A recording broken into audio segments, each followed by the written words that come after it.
Nous allons présenter rapidement dans cette vidéo l'application de gestion d'hôpital que nous venons de créer. L'application gère en fait au moins 3 types d'utilisateurs, à savoir les caissiers, les comptables et puis l'administrateur, donc il y a la caisse qui est gérée, la comptabilité aussi qui est gérée et aussi l'administrateur qui a le droit de faire certaines manipulations et certains paramétrages de l'application. Donc je vais lancer l'exécutable de l'application que nous avons formé ici. Donc je lance ça. Donc tout d'abord je vais me connecter en tant que caissier pour voir comment l'interface ou bien les fonctionnalités au niveau des caissiers, pour voir comment ça fonctionne au niveau des caissiers.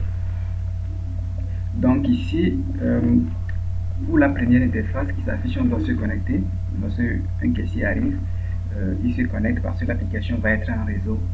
En fait, il y a quand même la possibilité de l'utiliser sans le réseau. Donc ici, il y a l'interface de connexion à la base de données. Donc ici, déjà, lorsque le serveur n'est pas démarré, on nous dit que le serveur est bien démarré parce que nous avons démarré le serveur sur l'autre machine. Donc en fait, c'est une application qui est en réseau. Donc le serveur est installé ailleurs et l'application cliente aussi est installée sur une autre machine. Donc ici, je me connecte.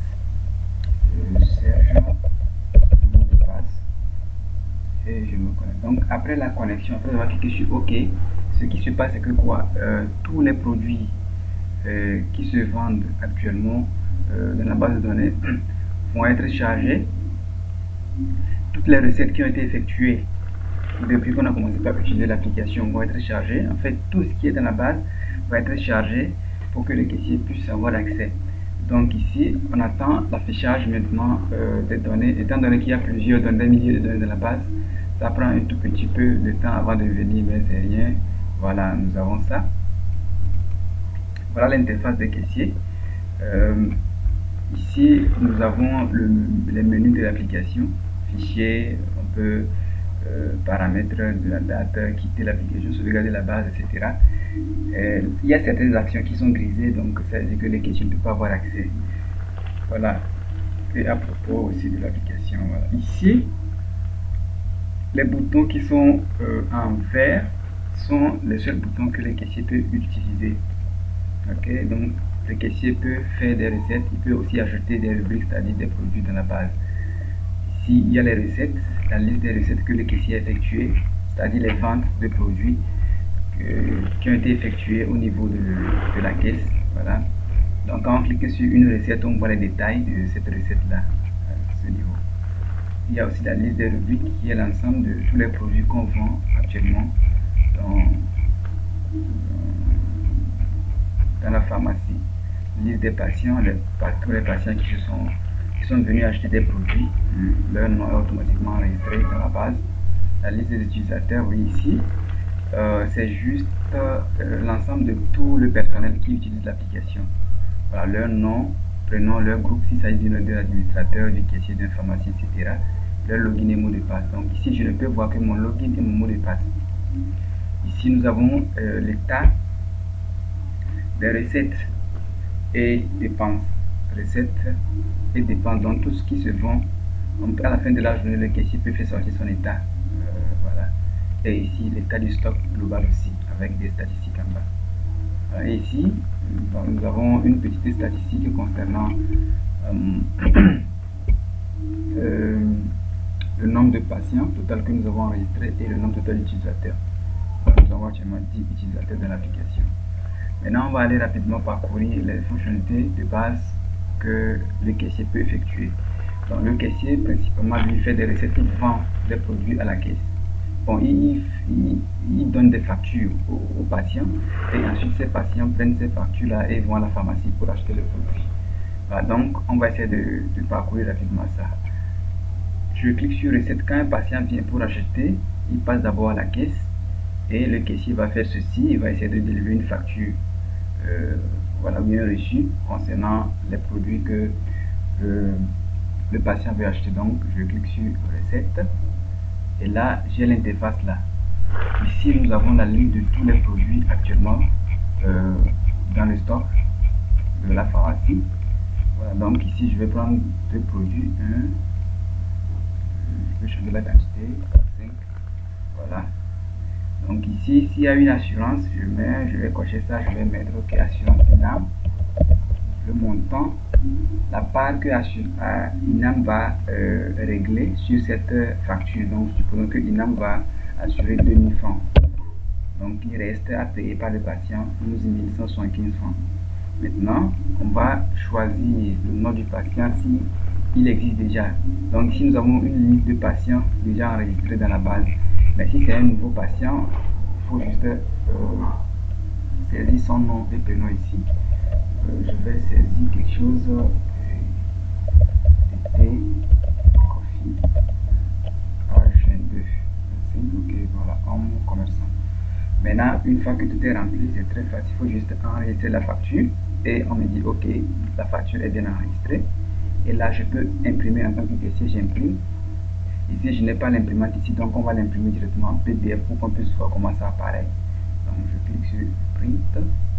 Je vais donner un nom, facture, save. Voilà, maintenant, on va aller sur le bureau, voir la facture qui est générée. Voilà la facture qui est générée. Je vais l'ouvrir pour qu'on puisse voir le contenu. Voilà le contenu de la facture que nous venons de vendre. Donc, sur la facture, il y a ministère de la Santé, voilà le titre, voilà, bon numéro, profession, nom du patient, le caissier qui a vendu ça, et ici l'âge de, etc. Voilà. Donc, ici, nous avons le contenu de ce qui a été choisi par le caissier. On a choisi deux produits, Prosol, SP, 5, ainsi de suite. Donc ici nous avons le total général, ça, assurance INAM, ça, à payer par le patient 11 175. Donc ici nous avons la facture en 3 exemplaires. Donc le caissier va essayer de partager ça en 3 parties. Il va garder une partie ira à la pharmacie et le patient aussi va garder une partie. Voilà donc les opérations que le caissier effectue. Maintenant, après tout ça, à la fin de la journée, qu'est-ce que le caissier peut faire? Le caissier va maintenant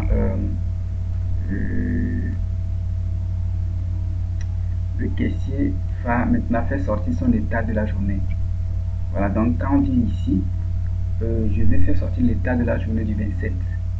Ok, donc ce que je fais, je vais mettre la date du 27 ici et ici.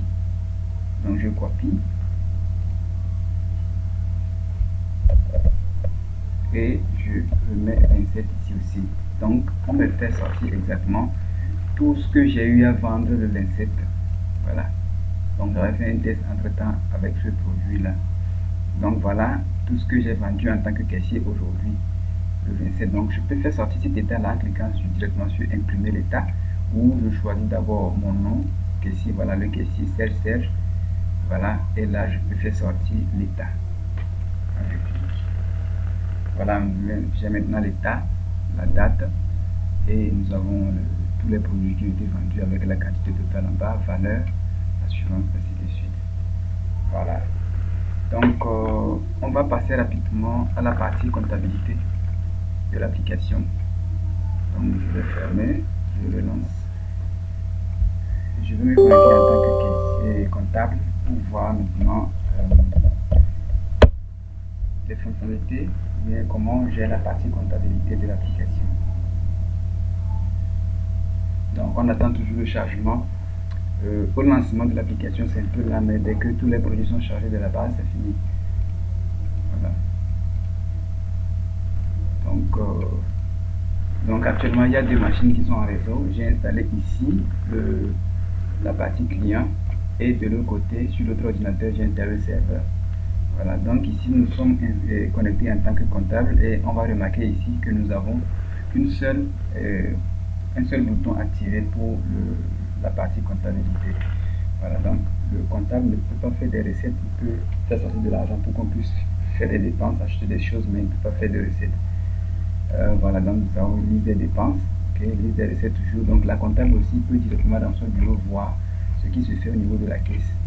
Liste des dépenses, liste des rebuts toujours, l'assurance, voilà, l'ensemble de toutes les assurances vont apparaître ici. Donc par après, s'il arrivait qu'une assurance a été payée, Voilà, ok. Donc la comptable va mettre le montant payé par l'assurance, 300. Et là, on voit que l'assurance là est payée. Ok, le solde c'est ça. Et c'est payé à la date là.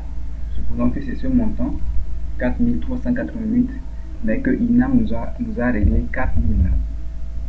Qu'est-ce qu'il y a de fait? On fait la même chose et on voit qu'il y a un solde. Voilà, c'est juste pour faire des statistiques. Après, pour des raisons de différence en comptabilité, on peut faire recours à ces petits montants pour régulariser le bilan ou bien le grand livre. Voilà. Le livre des utilisateurs, on a déjà parcouru ça. Le rapport financier, voilà. Donc ici, le rapport financier, c'est quoi? Bon, déjà, il y a un rapport financier de deux niveaux. Rapport financier des dépenses et rapport financier des, euh, des recettes. Donc ici, le rapport financier, c'est l'ensemble de tout ce qui est fait au niveau de la dépense et au niveau de la recette. Donc quand je choisis recette, voilà. Donc pour le mois d'août 2015, quel est le rapport de la recette? Quelles sont les recettes qui ont été effectuées? Donc on me fait sortir l'ensemble de toutes les recettes, c'est-à-dire les produits qui ont été vendus, avec leur quantité vendue, avec le montant, ainsi de suite. Voilà. Donc on peut voir rapidement un état rapide de tout ce qui est fait au niveau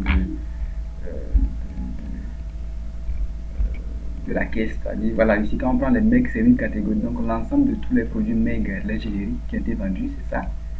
Coût unitaire, ça. Et le montant total, ça. Ici, les actes CPN. Ok, donc c'est aussi une catégorie de produits. Donc on voit en même temps le rapport ici. On peut aussi faire sortir les états là. Donc la comptable peut faire sortir rapidement son état, les rapports de chaque mois. Ok, à la fin de chaque mois, on peut faire sortir les rapports. Donc si je descends un peu dans le mois de juillet, voilà, donc on peut parcourir les mois, revenir par après faire les trucs là. Donc tout est possible ici. Quand on monte un peu, voilà. Donc c'est ça, on peut faire le rapport des dépenses, le rapport des recettes. Donc tout ce qui est fait, quand on prend les mecs, quand on fait les ACPN, quelle quantité a été vendue dans le mois de tel. Quand on prend les actes d'accouchement, quelle est la quantité qui a été vendue dans le mois. Voilà. Quand on prend état recette, voilà, on avait déjà vu ça. Donc la comptable peut prendre un caissier quelconque, Serge, ou bien caissier 1, ok, caissier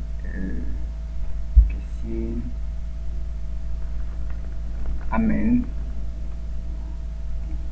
Voilà, quand on prend le caissier Souglo, voilà tout ce qu'il a pu vendre dans la période là. Donc on peut voir que qu'est-ce que Souglo a vendu dans la période de telle à telle. Là, on peut essayer de faire sortir son rapport depuis cette période là. Donc la comptable peut directement dans son bureau voir tout ce qui se passe et faire un rapport. État du stock aussi, on a déjà vu ça. On peut faire sortir l'état de tout le stock existant. Donc voilà. État mobilier de bureau. Ok. État journal. Voilà, ici il y a le journal. Voilà, donc dans la journée d'aujourd'hui, qu'est-ce qui est fait? C'est ça même. Ok. Au niveau de la comptabilité, il y a ce qu'on appelle les journaux, les opérations journalières. Donc ici, quand on prend cette interface là, ça fait sortir le journal de tout ce qui est fait dans le centre. Donc ici, nous avons d'abord dépôt et report à nouveau. Donc avant le début de la journée, c'est l'argent qui est dans la caisse. Ok, maintenant approvisionnement avant dépense. Avant, on ne commence pas. Est-ce que le comptable ou la comptabilité a déboursé une somme pour effectuer certaines dépenses? Si oui, ok, on peut faire l'approvisionnement ici. Ou je suis en train de mal expliquer la partie là. On nous a fait comprendre que pour faire des dépenses, mais avant de commencer par faire des dépenses, on prend d'abord l'argent qui est dans la caisse actuellement, on ajoute, ou bien on ajoute une certaine somme qu'on avait retirée de la banque avant de commencer par faire des dépenses. Donc ce qui est, si on veut faire des dépenses, on veut acheter quelque chose, on doit réapprovisionner la caisse. Supposons qu'on a fait un approvisionnement de la caisse de 2 millions. Ok, donc on vient de faire un approvisionnement de la caisse d'une valeur de 2 millions. Donc ici,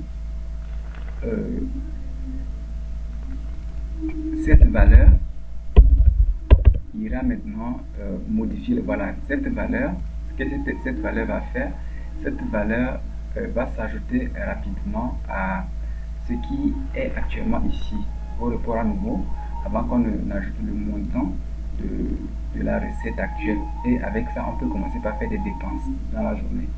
Voilà. Donc on descend un peu. Voilà. Donc avant-hier, c'est ce qu'il y avait en stock, c'est ce qu'il y avait dans la caisse. Ok, ainsi de suite. Donc c'est comme ça se présente. Voilà, et aussi on peut faire sortir cet état-là si on veut. On clique ici, on fait sortir l'état, le journal. Voilà. Donc ici, si c'est qu'il y avait des dépenses qui ont été ajoutées, on verra la liste de ces dépenses-là ici. Donc la comptable peut ajouter des dépenses à faire. Donc juste après ces trois éléments, on aura la liste des dépenses effectuées au niveau de la comptabilité qui vont apparaître. Donc ici, supposons qu'il y a eu achat de mec, ok, achat de produits, et je mets quantité 5, valeur 2 millions. Je vais mettre 1 million 500 000. J'ajoute et j'enregistre. Ok. Donc il y a ce qu'on appelle un petit chargement. Parce que les données nouvelles doivent être prises en compte et donc on retrouve ici exactement la dépense qui est effectuée, cet achat de produits mec, 7 500 000, donc on déduit les 7 500 000 des 3 millions qui restent, donc il y a moins. Alors moi je devais mettre un truc inférieur, mais voilà, c'est pas grave, l'essentiel est que les calculs se sont effectués. Voilà, donc c'est comme ça, ça se passe au niveau des journaux ici, à ce niveau. Donc on peut voir l'état de tout ça là au niveau de la comptabilité. Donc actuellement le centre médico-social que l'application est en train de gérer, voilà les besoins qui ont été couverts. C'est ce qu'ils nous ont fait remarquer au niveau de la comptabilité. C'est ce que la comptable fait en fait. Donc elle fait sortir le journal, elle fait sortir aussi le rapport financier et la comptable peut voir tout ce qui se fait au niveau de la caisse, c'est-à-dire le rapport à la fin de la journée de chaque caissier. Voilà. Donc c'est à peu près tout. Et ici nous avons une petite statistique sur la liste des patients, utilisateurs, recettes, recettes non imprimées, recettes imprimées, dépenses, stock et assurance. Donc c'est juste des statistiques générales. Voilà. Donc si on se connecte maintenant avec le compte administrateur, on va essayer de voir, il n'y a rien de trop différent là-bas. On va voir juste l'admin a le droit de faire beaucoup de choses, par exemple ajouter un utilisateur, modifier le stock en magasin, etc.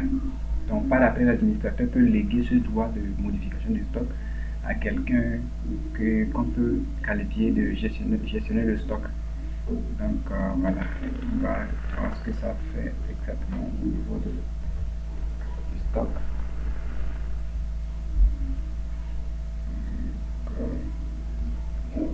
Voilà, ok. Donc ici, nous allons voir que les deux premiers boutons sont désactivés pour l'administrateur. L'administrateur ne peut rien faire avec le bouton recette ni avec le bouton dépense. Donc il peut quand même ajouter des catégories qui sont les listes des catégories, je vais voir, les catégories qui sont les MEG, les kits, les analyses, labo, etc. Donc, des rubriques quoi. Donc quand on vient ici dans la partie état, on voit les catégories ici, MEG, labo, kiné, outils de gestion, consultation, acte. Donc ce sont les catégories de produits. Donc chaque produit est lié à une catégorie. Si on prend paracétamol par exemple, ce paracétamol est lié à la catégorie MEG, les génériques. Ok, voilà. Donc ainsi de suite. Donc s'il y a d'autres catégories, ça dépend du centre. Donc on peut les ajouter ici. Donc c'est l'administrateur qui a ce droit. L'administrateur peut ajouter des produits qui sont liés. Voilà, des produits, c'est des rubriques ici dans ce cas. Donc quand on met le nom d'un produit, on choisit une catégorie et la quantité, le montant. Ok, s'il s'agit d'une recette, ok, on le met. D'habitude c'est une recette. Si le produit qu'on met ici va apparaître au niveau des caissiers, là c'est une recette. Ok, sinon c'est une dépense. Ok, ainsi de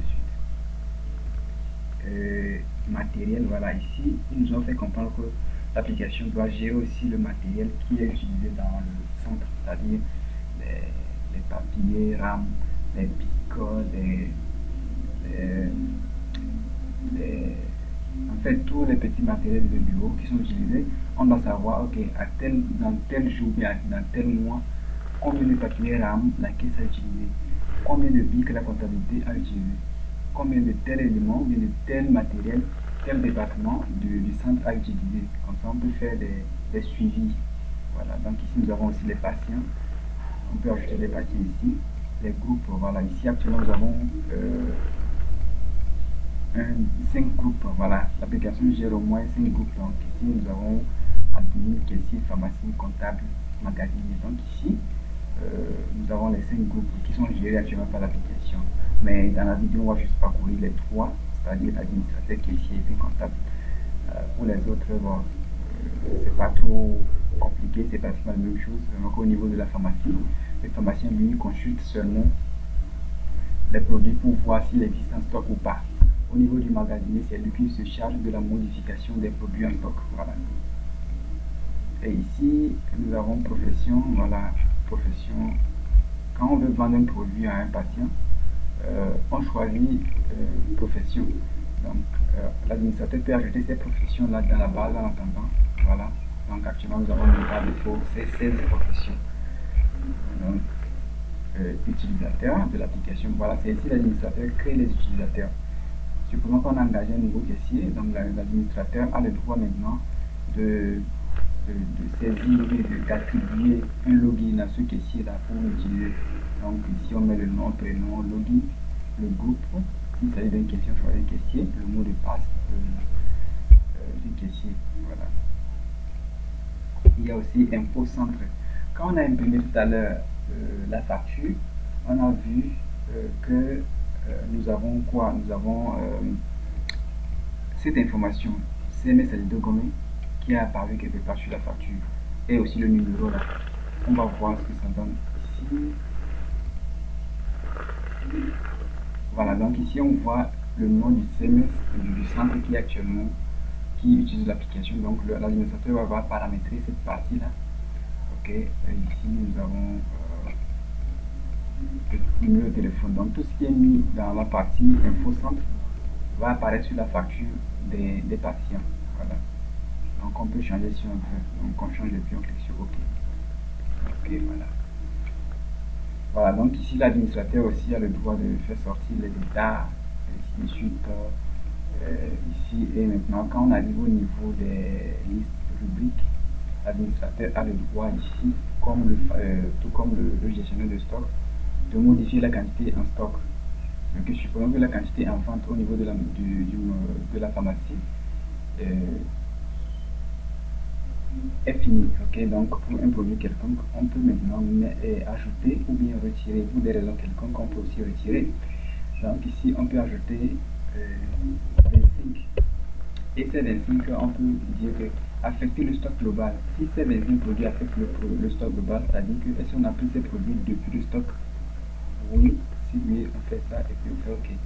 Et on va voir que le produit là est comment dire, ajouté en stock. Ici on peut voir ici la liste. On voit ici ce produit devient maintenant 22 en stock. C'était moins 3 ici. Donc quand j'ai ajusté 25, ça devient 22. Voilà, donc c'est comme ça le gestionnaire de stock aussi, c'est-à-dire celui qui s'occupe du stock. C'est ça son travail en fait. Il fait une mise à jour, c'est-à-dire l'inventaire à la fin du mois, il remet à jour le stock. Voilà. On vérifie combien il y a un magasin, on peut modifier, on peut retirer ou bien ajouter. Okay. Au niveau du stock global aussi, on peut modifier de la même façon. Voilà. Donc voilà ce qui est fait au niveau de ces 3 types d'utilisateurs.